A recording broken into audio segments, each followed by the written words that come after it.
Big pass coffee tea எல்லாம் இல்லைன்னு சொன்னதுக்கப்புறம் பார்வதி பார்த்திங்கன்னா கேமரா முன்னாடி போயிட்டு ரொம்ப நேரமாக பேசிகிட்டே இருந்தாங்க.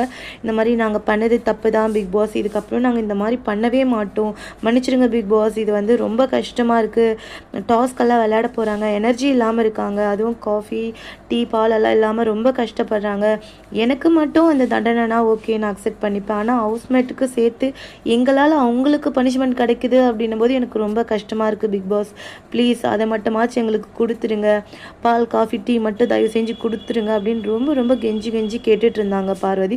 ரொம்ப நேரமாக பார்த்தீங்கன்னா சாரி கேட்டுட்டு இருந்தாங்க. இதுக்கு நான் தான் முழுக்க காரணம், நீங்கள் எவ்வளோ சொல்லியும் நான் கேட்கல, இதுக்கப்புறம் தப்பு பண்ண மாட்டோம் அப்படின்னு. என்ன பண்ணுறது, எல்லாம் பட்டா தானே திருந்தணும், நீங்கள் பட்டாலும் திருந்துவீங்களான்னு தெரியல, பட் ஓகே பார்க்கலாம், இதுக்கப்புறமாச்சு ஹவுஸ்மேட்காகவாச்சு இவங்கள நீங்கள் திருத்திட்டு இருக்கீங்களா இல்லையான்னு சொல்லிட்டு என்ன சொல்கிறதுன்னு தெரியல. பார்வதி வந்து இந்த அளவுக்கு ரெக்வஸ்ட் பண்ணி கேட்டுட்ருக்காங்க. பிக் பாஸ் வந்து கொடுப்பாரா கொடுக்க மாட்டாரான்னு வெயிட் பண்ணி பார்க்கலாம். Okay friends, thank you. இந்த சேனலுக்கு நீங்கள் மறக்காமல் சப்போர்ட் பண்ணுங்கள். தேங்க்ஸ் ஃபார் வாட்சிங். டாடா, பாபாய். அடுத்த வீடியோவில் பார்க்கலாம்.